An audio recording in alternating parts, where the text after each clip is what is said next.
நான் ஆசையை வென்ற ஒரு புத்தனுமல்ல, என் காதலை சொல்ல நான் கம்பனுமல்ல.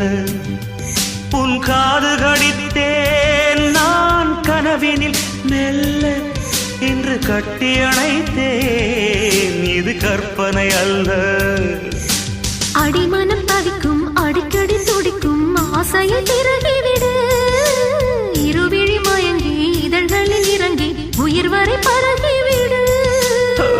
முத்தம் வழங்காது ரத்தம் அடங்காது.